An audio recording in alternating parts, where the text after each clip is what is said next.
Take the fourth step. Proceed sa inspection bay para sa inspection report ng iyong sasakyan. Alamin kung saan ang tamang lugar dahil ito ay inspeksyonin ng kawani ng LTO.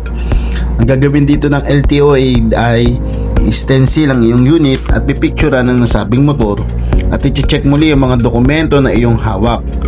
ORCR, affidavit of deed of sale and warranty, TPL, HPG, clearance, emission testing, manual and visual inspection form, checklist, photograph of motor vehicle.